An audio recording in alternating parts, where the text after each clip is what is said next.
of Advent. రెండవ వారము ఆగమన కాలంలో మనం ఉంటున్నాం. And the theme that has been chosen for this Sunday is peace. ఈ ఆదివారం కొరకై, ఈ యొక్క అడ్వెంట్ ఆదివారం కొరకై ఏర్పాటు చేయబడిన అంశం ఏమిటంటే సమాధానము. Recently, big news, all of you must be aware of it. Trump announced a truce between Israel and Hamas. Hamas కు ఇశ్రాయేల్ కు మధ్య సంధి కుదుర్చానని చెప్పి మరి గౌరవనీయ డొనాల్డ్ ట్రంప్ గారు ఇటీవలి కాలంలో ప్రకటన చేయడం మనందరం విన్నాం.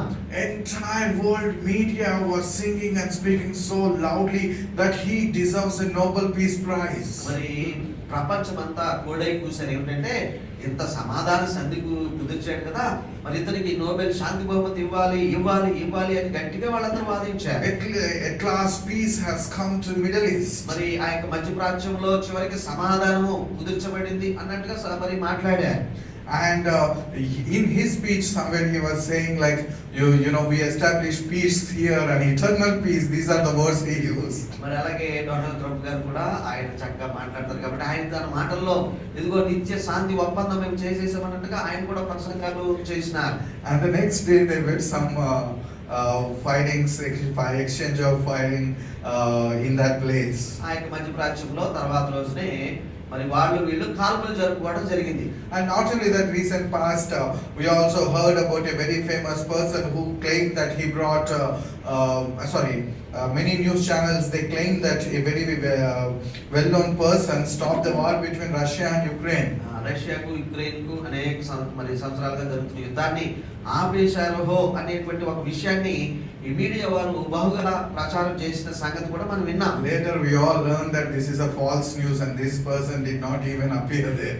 మరి అటువంటి వ్యక్తి ఎవరు లేరు, అదంతా మరి ఉత్తుత్తి సమాచారము, తప్పుడు వర్తమానమని తర్వాత మనకు తెలిసిపోయింది. If you look at the last 3-4 years of our lives, we heard so very much about wars here and there.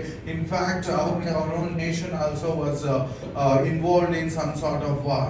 మరి మన దేశంలోనూ అలాగే ప్రపంచమంతటా కూడా గడిచిన 2 లేక 3 సంవత్సరాలు వెనుకకు మనం చూసినట్లయితే యుద్ధాల గురించి విన్నాము, యుద్ధ సమాచారం గురించి విన్నాము, అంటే సంధి చేసుకోవడం అన్నట్టుగా ఈ యొక్క కాల్పుల విరమణ ఈ మొదలగు మాటలన్నీ కూడా మనం వింటూనే వస్తూ ఉన్నాము. All these 4 years people sought for peace.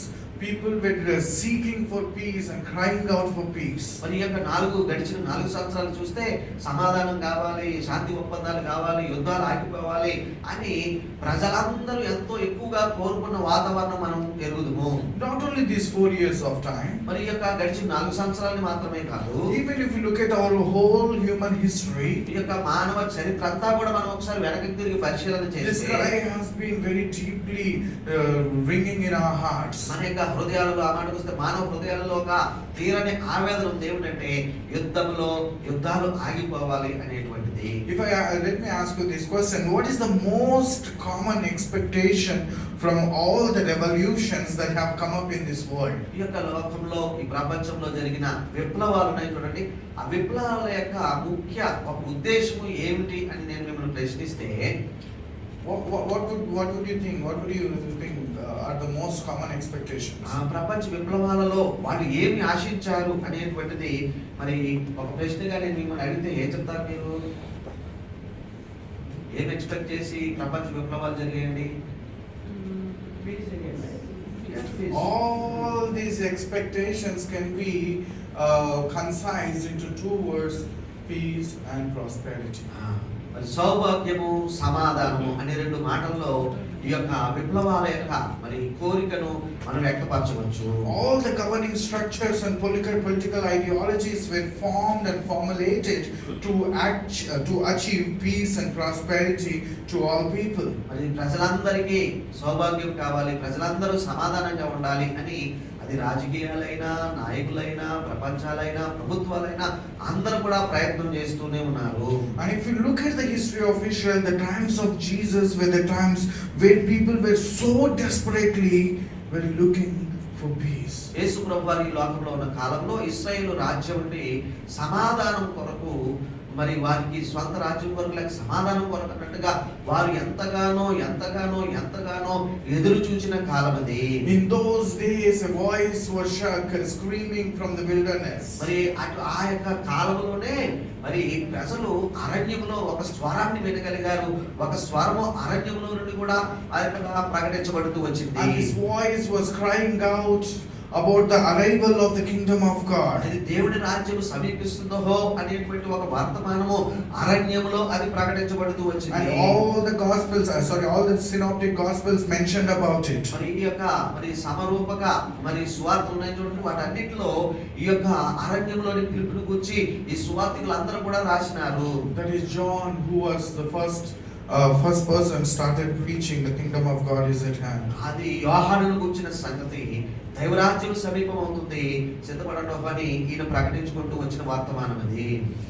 And we read that message. ఆ యొక్క విషయాన్ని మనము లేఖన భాగంలో మనం చదివాం. And how fearful that was. మరి ఆ మాటలు చదివినప్పుడు ఎంత భయంకరంగా ఉన్నాయో గమనించారా? Through that, I was asked to preach about peace. మరి ఆయనేమో గద్దించి తిట్టి చీల్చి చెండాడినట్టుగా మాట్లాడిన వాక్యాలు చదివాము. ఇందులో నుంచి మనము సమాధానం గురించి వర్తమానం చూద్దాం. So it's a big challenge, but however, by God's grace, we'll try to do that. మరి ఇక్కడేమో వాళ్ళని గద్దించి బుద్ధి చెప్పిన సంగతి ఉన్నది, కానీ ఇందులో సమాధానం గురించి మనం మాట్లాడుకోవాలి. ప్రభు సహాయాన్ని బట్టి నేను మీకు కొన్ని మాటలు If you చెప్తాను. consider John the Baptist, he is the last of the Old Testament prophets. ఈ యొక్క బాప్తిస్మ ఇచ్చే యోహాను గురించి మనం ఒక ఆలోచన చేస్తే పాత నిబంధన ప్రవక్తల్లో చివరి వాడని And చెప్పబడ్డాడు. he is the first of the New Testament evangelists. అలాగే కొత్త నిబంధన విషయానికి వస్తే మొట్టమొదటి సువార్తికుడని కూడా పిలువబడ్డాడు. He is between both testaments. మరి రెండు నిబంధనలకు మధ్యలో ఇతడు జీవించినట్టుగా మనం చూస్తున్నాం. And we all know that John is the forerunner of King Jesus, which is he's the forerunner of King Jesus.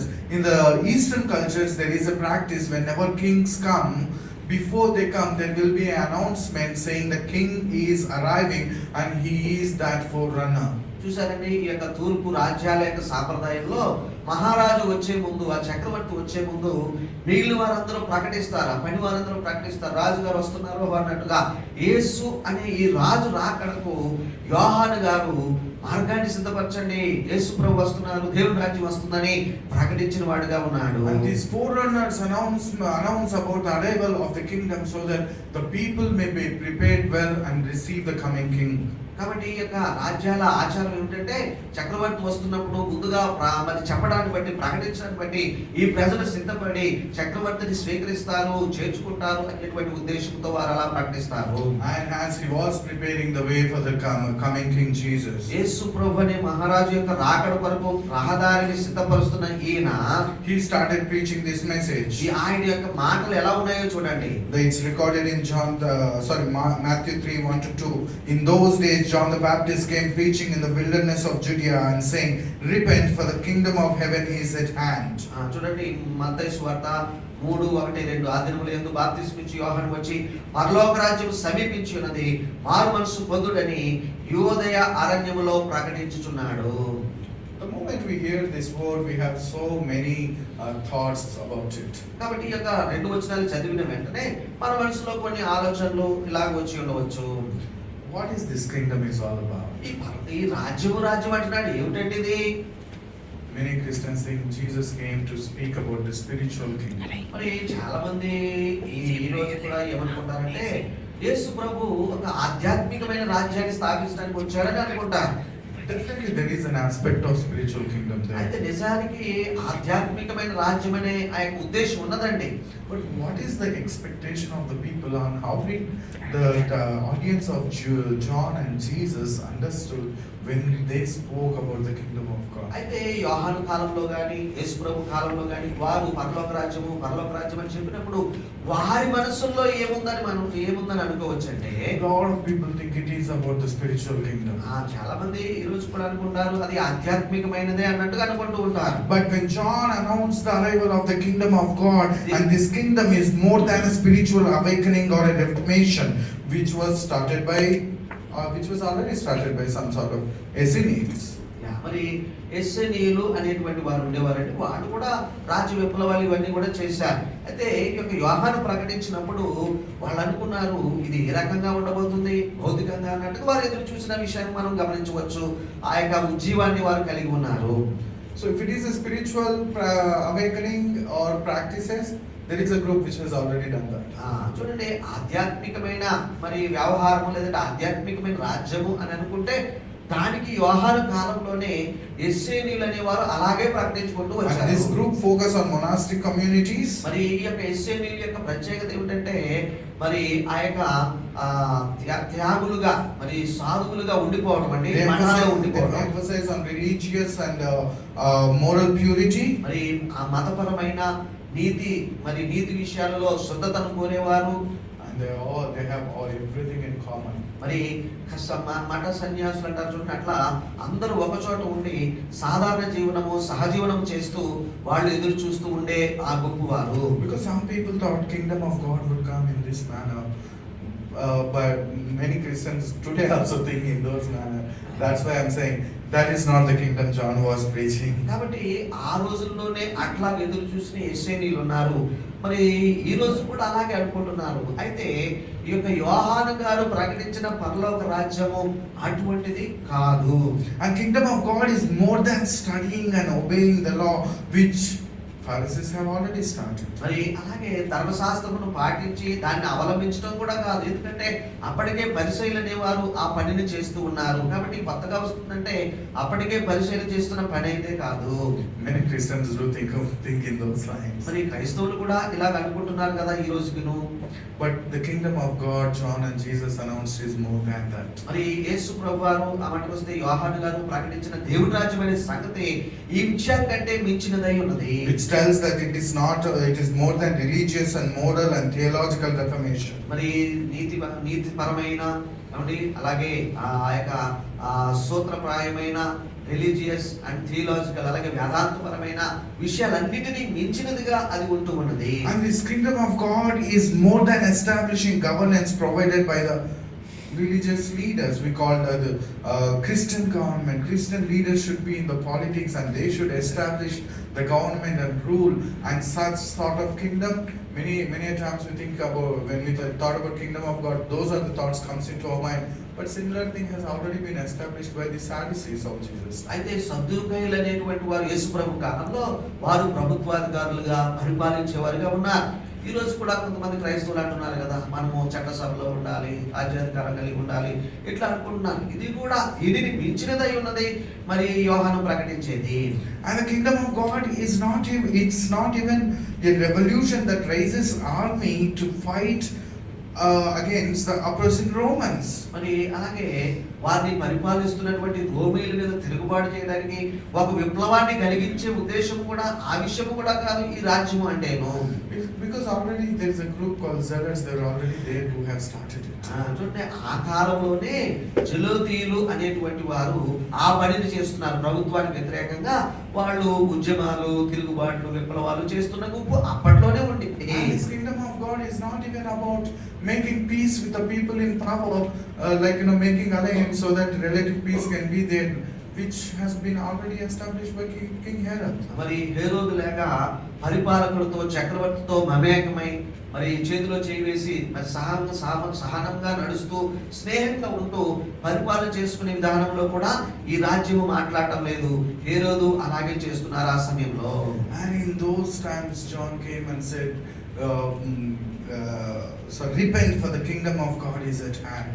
అటువంటి వాతావరణం ఉన్నటువంటి పరిస్థితులు, అటువంటి వాతావరణంలో ఈ యోహాను గారు వచ్చి అంటున్నాడు, మారుమనసు పొందండి, పరలోక రాజ్యం సమీపించి ఉన్నది అని అరణ్యంలో ప్రకటిస్తున్నాడు. So when John is preaching this, we understand that the kingdom of God that preaching is nothing like that, nothing like any of the groups we have discussed till now. కాబట్టి ఈ యోహాను గారు ప్రకటిస్తున్న పరలోక రాజ్యం సమీపిస్తుంది అని అంటే ఎంతవరకు మనం వేరు గ్రూపుల వారి లక్షణాలు చూసాం. ఇవన్నిటిని మించినది ఇవి కావు, వీటిని మించినది పరలోక రాజ్యం అనే విషయం మనం గమనించాలి. What is that? మరి ఏమై ఉండొచ్చు అది? We'll explore in the rest of the time. మరి మన ముందున్న సమయంలో దానిని కొంచెం పరిశీలన చేద్దాము. In verse 3 it is written, for this is who was spoken by the prophet Isaiah, saying, "The voice of one crying in the wilderness." చూడండి 3వ వచనంలో మనకి ఇలా రాయబడింది, అరణ్యంలో కేక వేయునొకని శబ్దము అని ప్రవక్త యెషయా ద్వారా చెప్పబడిన వాడితడే. This description itself speaks a lot. మరి ఈ యొక్క 3వ వచనము చాలా సమాచారాన్ని మనకు తెలియజేస్తూ ఉన్నది. Many think that John was preaching, speaking loudly and screaming in the desert or some sort of wilderness. చాలా మంది అనుకుంటారు ఏంటంటే యోహాను అరణ్యంలో గట్టి గట్టిగా అరుస్తున్నాడు, కేకలు వేస్తున్నాడు అన్నట్టుగా He was అనుకుంటారు. preaching to the trees, rocks and animals. మరి అరణ్యంలో ఉన్న చెట్లకు రాళ్లకు వాటికి అన్నట్టుగా ప్రకటిస్తున్నాడేమో అనుకుంటూ ఉంటారు. But in reality he was not doing that. He was preaching to very small communities and villages that are located in the wilderness. మరి అయితే మనం అర్థం చేసుకోవాల్సింది ఏమిటంటే, నిజానికి యోహాను చేస్తున్నది ఏమిటంటే ఈ అరణ్యంలో చెల్లాచెదురుగా పడి ఉన్న చిన్న చిన్న గుంపు ప్రజలకు ఆయన ప్రకటిస్తూ ఉన్నాడు. And this movement, this announcement of kingdom is starting in wilderness. Isn't it strange? చూడండి, విచిత్రంగా ఈ యొక్క రాజ్యమును గురించినటువంటి ప్రకటన ఇలాగ అరణ్యంలో చెదిరిపోయిన చిన్న చిన్న గుంపుల దగ్గర నుండి అనగా అరణ్యంలో అది ప్రారంభమవుతుంది.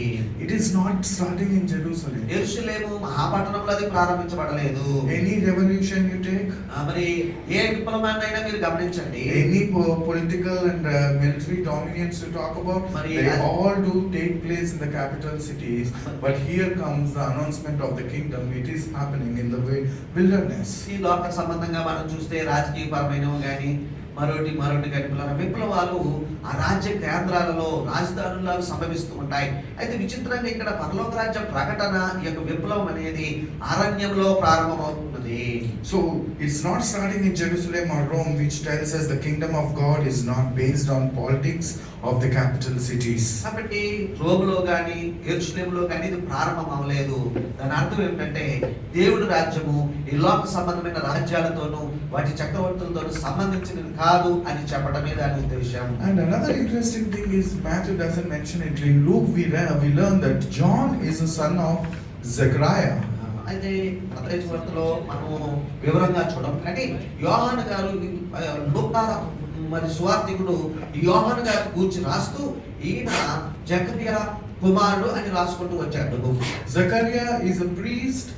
According to the order of Aaron, he was ministering in the Holy of Holies. He was doing the service of incense. మరి చూసారా, ఒకరోజు ఈ యొక్క జకర్యా గారి వంతు వచ్చింది. అతడు అహరోను యాజక క్రమంలో చేరిన యాజకుడు కాబట్టి అతి పరిశుద్ధ స్థలంలో ధూపం వేసే పని ఒక రోజు ఆయనకు వచ్చింది. So John came in the line of high priests. కాబట్టి ఈ యొక్క ప్రధాన యాజకుల ఆ యొక్క వంశంలో ఉన్నట్టుగా యోహాను భక్తుడు అతడు జన్మించాడు. In case if he came in the line of high priests, where should he minister? కాబట్టి ఈ యొక్క ప్రధాన యాజకులు లేక యాజకుల కుటుంబంలో నుంచి వచ్చాడు కాబట్టి ఇతడు పరిచర్య చేయాల్సిన అసలైన స్థలం ఎక్కడ? Obviously the temple. మరి యాజకుల వంశము కాబట్టి యాజకుల పని దేవాలయం ఉంటుంది కాబట్టి అక్కడ పరిచర్య చేయాలి. Not just the temple, Holy of Holies. Only very few humans in the world will get an opportunity to enter there. మరి యాజకులు కాబట్టి అది కూడా ప్రధాన యాజకుల సంబంధి కాబట్టి ఇతడు దేవాలయంలో మాత్రమే కాదు, ఎంతో మందికి దొరకని అరుదైనటువంటి అతి పరిశుద్ధ స్థలంలో పరిచర్య చేసే అవకాశం కూడా ఇతడికి ఉన్నది. But he is not ministering there, but he is ministering in the wilderness. అయితే అటువంటి మరి ప్రముఖ స్థలంలో ఆయన పరిచర్య చేయడం లేదు, కానీ ఎక్కడో దూరంగా అరణ్యంలో అతడు పరిచర్య చేస్తున్నాడు. Which tells us దాని అర్థం ఏమిటి తెలుసా? God is not happy with any ministries that are taking place in the temple. He is seeking the ministry among the people. చూసారా, మరి ఈ యొక్క దేవాలయంలో జరిగే పరిచర్య నిమిత్తం దేవుడు ప్రీతిగా లేడు. ఇదిగో ప్రజలకు ఏదైనా పరిచర్య చేస్తే అందులో దేవుని మనసున్నది ఇష్టమున్నది అని చెప్పడమే. And John doesn't want to minister in the temple, but he wants to minister where God is, and that God is among the marginalized community in the wilderness. కాబట్టి ఈ యొక్క అరణ్యంలో అటు ఇటుగా చెదరగొట్టబడిన ఈ యొక్క ప్రజల మధ్యలో దేవుడు ఉన్నాడు కాబట్టి అన్నట్టుగా వారి మధ్యలో పరిచయం చేయడానికి యోహాను ఇష్టపడినాడు. Which tells us that God is not anymore interested in these so-called institutionalized religions. కాబట్టి దీనిని బట్టి మనం గమనించాల్సింది ఏమిటంటే వ్యవస్థీకరించబడిన మత వ్యవస్థలో దేవునికి ఏమాత్రమును ఇష్టం లేదు, ఇక ఎంత మాత్రమును ఆయన దాన్ని కోరుకోవడం లేదు He అనేటువంటిది. is very close to the marginalized and simple people. He is interested not in institution, but he is interested among the hearts of the simple people. కాబట్టి సామాన్యుల హృదయాలకు అతి దగ్గరగా, ఆ మాటకు వస్తే సమాజం చేత మర్చిపోయి ఎక్కడో దూరంగా ఉన్న వారి దగ్గర దేవుని మనసు వచ్చేసిందండి. వ్యవస్థలో వ్యవస్థాపరమైన ఆరాధన అన్నట్టుగా ఆయనకు ఆసక్తి లేనట్టుగా That is the కనబడుతుంది. characteristics of this kingdom. మరి ఈ యొక్క మరి విషయాలు ఆ విషయాన్ని తెలియజేస్తూ ఉన్నాయి. God is coming to the marginalized people. God is not interested to meet people in the temple through religious system, but wants to directly meet people in their very situation. కాబట్టి ప్రజలతో ఎక్కడ ఏ స్థితిలో ఉన్నారో ఆ స్థితిలోనే వారిని కలుసుకోవాలి, వారితో సహవసించాలని దేవుడు ఆశపడ్డాడు తప్ప ఎక్కడో వ్యవస్థీకరించబడిన ఏదో పద్ధతి ప్రకారం జరుగుతున్న ఆరాధనలో ఆ యొక్క దేవాలయాలు అన్నట్టుగా ఆయన ఇక ఏమాత్రం ఉండటం లేదు. And we learn that the peace that this king is offering is not from the religiosity. This tells that we don't have to go to temple and pilgrimage to experience the peace that God offers to us, but we can experience it in Jesus. యేసుక్రీస్తులో ఆయన అనుగ్రహించాలనుకున్న సమాధానము ప్రతి ఒక్కరికి అందుబాటులోకి వచ్చింది. ముఖ్యంగా పేదలకు దీనిలో అన్నట్టుగా విసిరివేయబడి అన్నట్టుగా దొరికింది. అంతే తప్ప ఎక్కడో దేవాలయంలో ఆయనను వెతకాలి, అక్కడే ఈ సమాధానం దొరుకుతున్నదన్న ఉద్దేశము ఇక లేనట్లుగా So it tells that ultimately temple or religion are not going to be the center of the kingdom of God. కాబట్టి దేవాలయం కానీ మత వ్యవస్థ కానీ ఇది కాదు దేవుని రాజ్యానికి ప్రముఖమైనది అనే విషయాన్ని కూడా మనం గమనించవచ్చు. And we also notice this point that this John was baptizing in Jordan, in the Jordan River. మరి ఇక్కడ ఈ వచ్చిన భాగంలో మనం చదివాము యోర్దాను నదిలో ఇతడు ప్రజలకు బాప్తిస్మం ఇచ్చుకుంటూ వచ్చాడు. And in fact, if you read archaeology or even in Google it, you will find that John was baptizing exactly near Jericho in the Judean wilderness, which is the place where the children of Israel crossed the Jordan and entered the promised land. మరి ఏ స్థలంలోనైతే ఇశ్రాయేలు ప్రజలు యోర్దాను నదిని దాటి ఆ యొక్క మరి కనాను దేశంలో ప్రవేశించారో ఆ స్థలంలో ఆ యోర్దాను దగ్గర ఉన్నట్టుగా ఆ యోదయ అరణ్యంలోని ఆ యోర్దాను ఆ ప్రాంతంలో మరి మనము చదివితే మరి చరిత్ర లేకంటే గూగుల్లో అన్నట్టుగా మనం చదివితే అక్కడనే ఆ ప్రత్యేక స్థలంలోనే అన్నట్టుగా ఆయన బాప్తిస్మిస్తున్నట్టుగా మనం గమనించవచ్చు. The ancestors entered into promised land there, and that is where God also offered them the peace.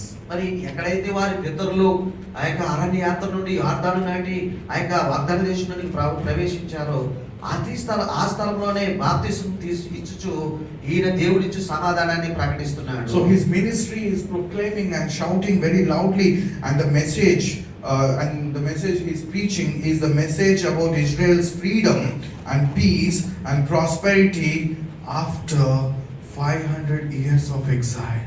చూడండి అక్కడ ఎలాగైతే 500 సంవత్సరాల చెర తర్వాత స్వాతంత్రాన్ని సమాధానాన్ని స్వాతంత్ర భావాలను ప్రకటించుకుంటూ వచ్చాడో 500 సంవత్సరాల తర్వాత ఈ వ్యక్తి వచ్చేసి ఇశ్రాయేలు మీకు మరలా సమాధానము, ఇశ్రాయేలు మరలా మీకు సౌభాగ్యము, ఇశ్రాయేలు నీకు మరలా క్షేమస్థితి అని ప్రకటించుకుంటూ వస్తున్నాడు. It is a message that says end of exile for Israel. మరి ఇశ్రాయేలు ఇక నీ చెరకు ముగింపు అనే వర్తమానం కూడా ఇక్కడ మనం చూడొచ్చు.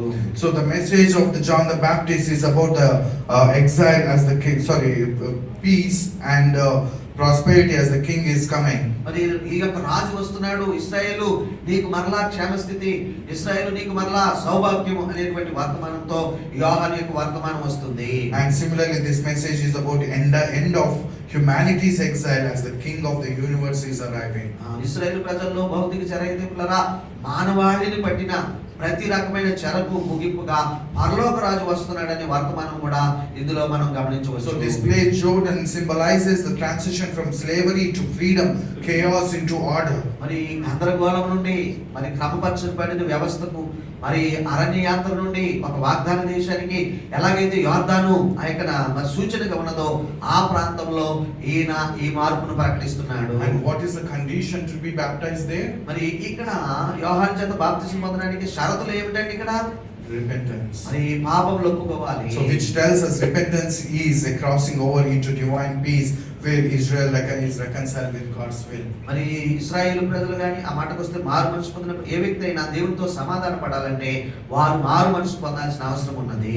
So John was preaching about repentance. మరి యోహాను మారు మనసు సంబంధమైన విషయాన్ని ప్రకటించుకుంటూ వచ్చాడు. Actually the Greek word for repentance is metanoia. మెటనోయా అనే గ్రీకు పదాన్ని ఈ మారు మనసు అనే పదాన్ని నుండి తర్జుమా చేశారు. It means to change one's heart and mind. మరి హృదయం మారాలి, మనస్సు మారాలి అనే అర్థాలు ఇందులో ఉన్నాయి. If you take it more literally, it means change direction, to stop going in one direction the wrong way. మరి నీవు వెళ్తున్న తప్పు మార్గంలో నుండి వెనుకకు తిరిగి మరొక మార్గంలో ప్రయాణించడము అనే అక్షరార్థమైన అర్థాన్ని కూడా మనం And start going in a new direction, which is the right way. మరి సరియైనది నూతనమైన మార్గంలో ప్రయాణించడం అనే అర్థం కూడా ఈ మెటనోయా తెలియజేస్తూ ఉన్నది. So when John preached about repentance, కాబట్టి యోహాను గారు మారు మనసు గురించి ప్రకటించినప్పుడు, when Jesus preached about repentance in his time, మరి ఆ యేసు ప్రభు సమయంలో ఆయన కూడా ప్రజలారా మారు మనసు పొందండి what are they expecting? What are they asking? వారు నిజానికి ఏమి కోరుతున్నారు తమ శ్రోతల నుండి అని అడిగితే,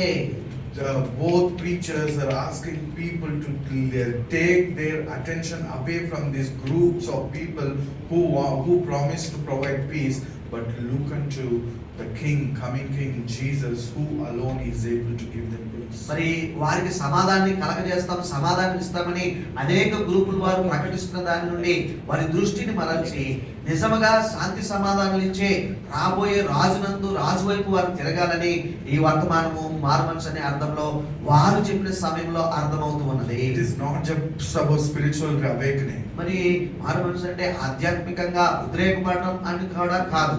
It's more than that. మరి దానిని మించినదై ఉన్నది ఈ మారుమనసు. Not relying on any of these institutions, groups and ideologies, but to look unto Jesus alone for peace. మరి సమాధానం కొరకు ఈ ప్రస్తావించబడిన ఈ గ్రూపుల వారితో ఉంటే కాదు కానీ మరి సమాధానకర్త ఒకే ఒక్కరితో మరి వారు సమాధానం పడటం లేదంటే ఆయన దగ్గరే సమాధానం ఉన్నదనే విషయాన్ని వారు గమనించాలి. Because all their ways brought violence, suffering, and they all failed. మరి వాళ్ళు ఈ యొక్క గుంపుల వారు ఎన్నో ప్రయత్నాలు చేశారు, హింస కలిగింది, అసమాధానం కలిగింది తప్ప సమాధానాన్ని వారు తీసుకొని రాలేదు వారి మార్గాల ద్వారా. And John preaches that the God is going to establish his kingdom different from these human enterprises, different from these two human enterprises, but through his miraculous work, just as how miraculously he provided peace and comfort to Israelites as they crossed the Jordan River, which was a miracle. మరి చూసారా, యోర్దాను నదిని దాటడం ఎంత అద్భుతంగా ఉంటుందో, ఎంత మరి ఆ చెప్పడంలో కానీ ఒక అసాధారణ సంఘటన ఉంటుందో, అదే రీతిగా తన ప్రజలను ఈ యొక్క యోర్దాను నుండి అనుభవం గుండా ఆయన అద్భుతంగా నడిపించాలని ఆశపడుతూ ఉన్నాడు. It's the work of God, not human enterprise. మరి ఇది ఈ యొక్క సమాధాన స్థితిని కలిగి ఉండటం అనేది దేవుని పని అయి ఉన్నది. మానవ ప్రయత్నాలు, మానవ వ్యవస్థలో, మానవ పద్ధతుల ద్వారా కలిగేది మాత్రం కాదు. Peace is a gift of God, not human enterprise. మరి మానవ వ్యవస్థలను బట్టి కలిగేది కాదండి సమాధానము, అది ఒకే ఒక్క దేవుడికి మాత్రమే సంబంధించింది సమాధానము. That's why when Pharisees and Sadducees came, that John was preaching so fiercely, saying, "Broods of vipers." అందుకనే పరిసయ్యులు వచ్చారు, సద్దుకయ్యులు వచ్చారు. యోహాను దగ్గరికి వస్తే యోహాను అంటున్నాడు కదా, సర్ప సంతానమా అని వారిని పిలుస్తూ ఉన్నాడు. And he calls the Pharisees and Sadducees to repent of their poisonous ideology and pride. మరి వారికి ఉన్న గర్వాన్ని బట్టి, వారి విషపూరితమైన ఆలోచన విషయాలను బట్టి మీరు మార్పు చెందాలి అని వారిని హెచ్చరించాడు. And he calls them to give up their false hope on their lineage also, that is, they are the children of Abraham, and he says, don't have any false hope on that. మరి మేము Abraham సంతానము అనేటువంటి మరి విషయంలో వారు ఉన్నారు. మరి మంచిదే, కానీ దానిలో కూడా మీకు సమాధానం రాదు, అది కూడా దాని మీద కూడా మీరు ఆశ పెట్టుకోనక్కర్లేదు అని కూడా గద్దిస్తూ ఉన్నాడు. Leave the hope on the lineage. మరి ఆ యొక్క వంశావళి ద్వారా వచ్చిన, ఆ యొక్క వంశం ద్వారా వచ్చిన, జన్మను బట్టి వచ్చిన హక్కుల ద్వారా కూడా అది కాదు, దాన్ని విడిచిపెట్టాలి. Because what God is going to do through Jesus is much bigger than Abraham himself. మరి అబ్రహాము మరి వంశావళిని బట్టి కలిగిన దానికంటే యేసు ప్రభు చేయబోయేది ఇంకా గంభీరంగా ఉండబోతుంది అని చెప్పుకొచ్చాడు. And John is exposing all human-centered efforts to bring peace. కాబట్టి యోహాను గారు ఇక్కడ మానవ సంబంధమైన ప్రతి రకమైన ఆలోచన పద్ధతి విషయాలన్నిటినీ ఆయన చెప్పుకుంటూ అవి కాదు అని కొట్టివేస్తూ ఉన్నాడు. And he challenges people to wait on the coming king who gives peace to them and unto the whole world. లోకమంతటికి సమాధానం ఇవ్వబోయే ఆ రాబోయే రాజు కొరకు ఎదురు చూడమని అతని వర్తమానం ఉన్నది. And John prepares not a political kingdom but the peace of Christ, the Prince of Peace, whose arrival demands preparation. చూసారా, మరి యోహాను గారు ప్రకటించుకుంటూ భౌతిక సంబంధమైన రాజ్యాన్ని గురించి మాట్లాడడం లేదు, కానీ సమాధానాన్ని అనుగ్రహించే ఏకైక రాజు వస్తున్నాడు, ఆయనే సమాధానాధిపతి అనేటువంటి విషయాన్ని చెప్పారు. That is the entire ministry of John. యోహాను యొక్క పరిచర్య ఫలమంతా కూడా అదేనండి. And John urges the religious leaders to change their thinking. మరి ఈ యొక్క మత సంబంధమైన నాయకుల యొక్క ఆలోచన సరళిని ఆయన సవాలు చేస్తున్నాడు, మార్చుకోమని కోరుతున్నాడు. And there are two groups. Pharisees are there, Sadducees are there. Sadducees are political groups also. So he is asking both the religious leaders and the political leaders who are in power to change their mind, not to have hope on the systems but have hope on a person, that is Jesus, who alone can be increased. మరి సమాధానాన్ని ఇవ్వగల ఏకైక వ్యక్తి అయిన క్రీస్తునందు విశ్వాసం ఉంచమని తన దగ్గరకు వచ్చిన శాస్త్రులు మరి ఆ యొక్క పరిసయ్యులను సద్దుకయ్యులను ఆయన గద్దిస్తూ ఉన్నాడు. ఈ సద్దుకయ్యుల గుంపు ఉన్నది చూశారు, ఇది అప్పటి కాలంలో రాజకీయవేత్తలు అన్నమాట, పరిపాలన సంబంధమైన వారు. యోహాను మరి పరోక్షంగా ఏం చెప్తున్నాడంటే, మీ యొక్క పరిపాలన బట్టి మీ యొక్క మరి ప్రభుత్వాన్ని బట్టి సమాధానం రాదు, ఏకైక వ్యక్తి రాబోతున్నాడు, ఆయన యందు విశ్వాసం ఉంచమని చెప్తున్నాడు. And he says, show by your actions that you are truly willing to change. Prove that you are more about serving God and His people than serving yourselves. మరి మిమ్మల్ని మీరు సేవించుకుంటున్నారు, అలా కాదు, మీరు ప్రజలకు నిజంగా సేవ చేయాలన్న మనసు ఉన్నది మీకనే ఉద్దేశాన్ని మీరు తెలియపరచనని కూడా చెప్తున్నాడు. And he is telling them, you speak of peace but you do not pursue it. మరి మీరు సమాధానం అంటున్నారు, కానీ మీరు ఎన్నడూ సమాధానాన్ని వెంబడించిన వారు కాదు. You burden the people and act like the judges instead of peacemakers. మరి సమాధానకర్తలుగా ఉండాల్సిన ఉన్నది పోయి మీరే ప్రజలకు బరువులు వేసేవారిగా, భారాలు కల్పించేవారిగా తయారయ్యారు. That is the tree you all are hanging on. And let me tell you, Jesus who is coming and his axe is at the root. మరి అటువంటి భారాలు పెట్టే ఒక చెట్టులాగా మీరు తయారయ్యారు. ఇదిగో యేసుప్రభు వస్తున్నాడు, ఆయన గొడ్డలి ఆయన వేరును మీద పెట్టి ఉంచాడు. Which tells that Jesus is the only hope to bring us out of the corruption from the religion and the corruption and oppression from the politics. మరి మత సంబంధమైన దాసత్వం అనండి, లేకపోతే రాజకీయ సంబంధమైన దాసత్వము, ఏమంటే శృంఖలాలన్నీ వీటన్నిటి నుండి ఒక యేసు ప్రభు మాత్రమే విడిపించగలవాడు అనేది ఇక్కడ మనం అర్థం చేసుకోవాలి. ఆయన ఒక్కడు మాత్రమే సమాధానాన్ని కలగజేయవాడై ఉన్నాడు.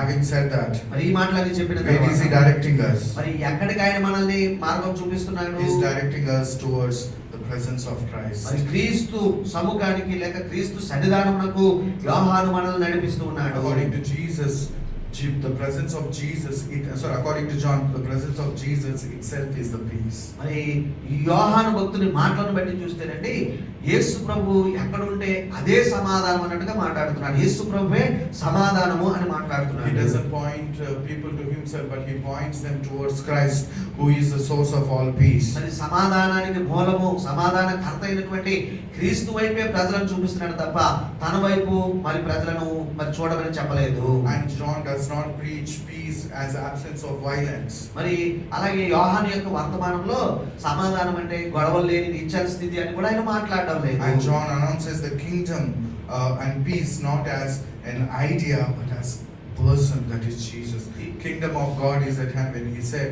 Jesus himself is that kingdom, Jesus himself is that peace. మరి ఆయన పరలోక రాజ్యం అంటే ఒక ఉద్దేశముగానో ఒక వ్యవస్థగానే ఆయన మాట్లాడడం లేదండి. పరలోక రాజ్యం సమీపిస్తుందని అంటే ఆయన మాటల్లో ప్రభువు యేసుక్రీస్తు సమీపంగా ఉన్నాడు అనేటువంటి అర్థం కూడా ధ్వనిస్తూ ఉన్నది. So peace does not just mean the absence of conflicts. కాబట్టి వివాదం లేని పరిస్థితే సమాధానము అని అనుకోవడం కాదు. But peace is a stage of freedom. Freedom, something we only receive from the one who gives us the freedom, that is Jesus himself. మరి సమాధానకర్త ఒకే ఒక్కడు అయినటువంటి అది ఇవ్వగలిగిన ఒకే ఒక్క అయినటువంటి యేసు ప్రభు అనుగ్రహించినది మనము స్వీకరిస్తేనే మనకు నిజమైన సమాధానం దొరుకుతుంది. And freedom is more than escaping from violence. మరి ఈ యొక్క సమాధానం అంటే గొడవలు లేని పరిస్థితి, గొడవలు తప్పింపబడ్డాయి అనే స్థితి కూడా కాదండి. But it is also freedom from anxiety, turmoil, fear, obsession, depression.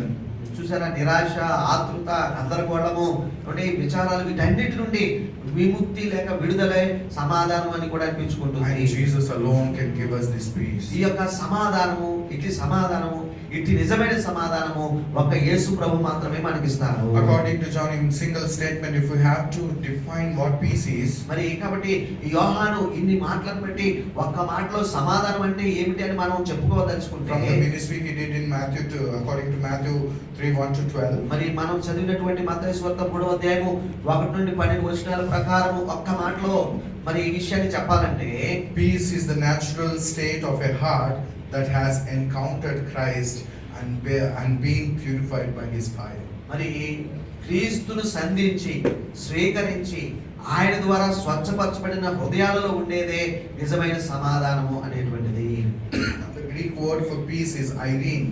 Irene అనేటువంటి గ్రీక్ మాట ఈ సమాధానానికి గ్రీక్ లో వారు వాడినారు. It is not simply the absence of conflicts, మరి దాని అర్థం కూడా చూసినట్లయితే వివాదాలు లేని స్థితి అని కాదు, but God's own life shared with the world. మరి It is not limited to personal, but for the whole world. మరి వ్యక్తిగతముగా మరి దొరికేది మాత్రమే కాదు, సర్వలోకానికి దేవుడు తన సమాధానాన్ని పంచిస్తున్నాడన్న అర్థము ఇందులో ఉన్నది. This peace is sharing in the very life of God. మరి ఇంకో మాటలో చెప్పాలంటే ఈ సమాధానం అంటే దేవుని జీవంలో పాలి భాగస్తులం అవ్వటము. And union with God and union with people alone brings this peace. మరి ప్రజలతో సహవాసము, దేవుడితో సహవాసం మాత్రమే ఇట్టి సమాధానానికి మరి కారణమవుతుంది. And that is the hope of the Advent also. మరి ఆగమన కాలంలో ఈ సమాధానం యొక్క నిరీక్షణ అదేనండి. The peace we experience as we abide with Jesus. యేసుక్రీస్తుతో మనం సహవసిస్తూ ఉండగా మనం అనుభవించే సమాధాన స్థితియే సమాధానము అని పిలువబడుతుంది. What do we take from this? మరి మనం ఈ యొక్క వచనాల నుండి మనకు ఏమి తీసుకొని వచ్చును? What do we have to do in our lives? మన జీవితాల్లో మనం చేయాల్సిన పని ఏమిటి? Number one, మొట్టమొదటిది, we need to repent and receive the peace of Christ. మరి మారు మనసు పొంది ఏమండి ఆ యొక్క సమాధానాన్ని స్వీకరించాలి. That is by letting Christ to redirect our hearts and minds and our thinkings away from systems and to the person of Jesus. మరి వ్యవస్థల నుండి మన హృదయాలు, మనసులు, తలంపులను మరల్చి క్రీస్తు వైపు మనం మరల్చుకోవాలి. మన ఉద్దేశాలు, తలంపులు, ఆలోచనలు అన్నట్టుగా. And we need to release false sources of peace. మరి అలాగే ఈ యొక్క సమాధానం కలగజేస్తామన్న అబద్ధ మూలాల నుండి మనం విడిపింపబడాలి. We need to surrender and our reliance on politics, success and control, money and everything. Only we need to look unto Jesus, who alone can give us the peace. మరి ఒకే ఒక సమాధాన కారకుడు కర్తైనటువంటి ప్రభువుని చూస్తమే తప్ప ఈ యొక్క డబ్బును, వ్యవస్థలను, రాజకీయాలను వీటి వైపు ఆనుకోవడము చేయకూడదు. And we need to pursue the real peace. మరి నిజమైన సమాధానాన్ని వెంటాడవలెను. And this real peace does not come by human enterprise.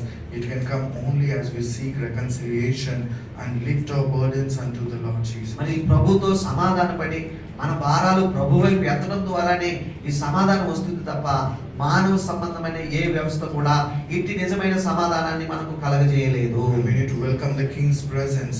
We need to allow the Spirit's fire to purify us and fill us with the presence of God. మరి ఎప్పుడైతే పరలోక అగ్ని చేత మనం శుద్ధి చేయబడడానికి మరి అనుమతిస్తామో అప్పుడు దేవుడి సన్నిధానము, సమాధానము మనలో మనం అనుమతిస్తూ ఉంటాము. And finally, మరి చివరగా this peace is about living as the people of the kingdom. మరి ఈ యొక్క సమాధానం యొక్క మరొక లక్షణం ఏమిటంటే పిల్లరా, దేవుడి రాజ్య సంబంధులుగా ఈ లోకంలో జీవించడము. Which means facing every situation with the hope. ఎట్టి పరిస్థితినైనా నిరీక్షణతో ఎదుర్కొనే రాజ్య సంబంధులుగా జీవించడమే. Because the kingdom of God is at hand. ఎందుకంటే మరి ఇలా జీవించాలి. కారణం ఒకటేనండి, ఈ రాజ్యము అతి సమీపంగా ఉన్నది. Let's walk with hope. మరి కాబట్టి నిరీక్షణతో ఈ లోకంలో జీవించడమే ఈ రాజ్య సంబంధాలుగా ఉండటము. Because Jesus is coming as He has promised. మరి యేసు ప్రభు తాను వాగ్దానం చేసిన రీతిగా ఆయన అతి త్వరలో రాబోచున్నాడు. May the Lord grant His peace to us. మరి కాబట్టి దైవ సమాధానము ప్రభువైన దేవుడు మనందరికీ సమృద్ధిగా అనుగ్రహించును గాక.